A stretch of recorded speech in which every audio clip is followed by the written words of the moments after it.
Madam President, this amendment reduces the appropriation for the permanent fund dividend from $1 billion to $625 million. I like to think of it as a balanced budget amendment.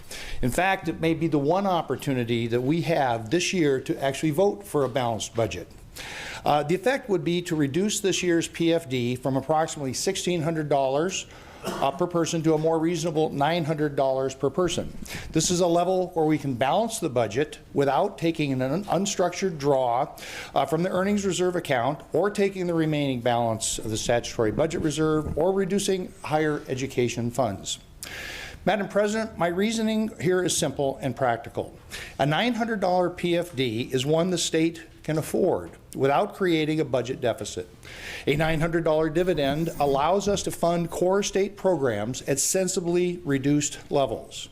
And it allows us to keep the promise we made to Alaskans just last year to protect the permanent fund itself and to protect the long-term sustainability of the dividend for future generations.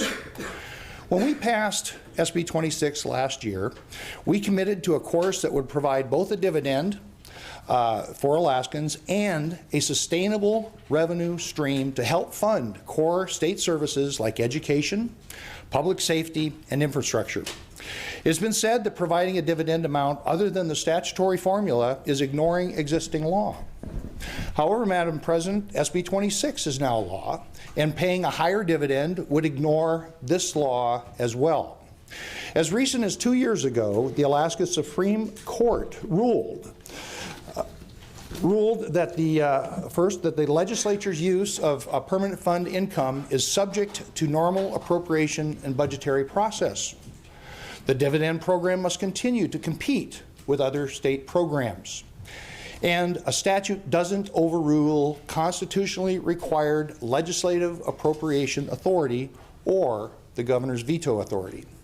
This amendment would put us on a more sustainable course by providing a reasonable $900 dividend to Alaskans, which helps ensure the longevity of the permanent fund itself and allows for funding core state services while keeping state savings intact for when we truly need them.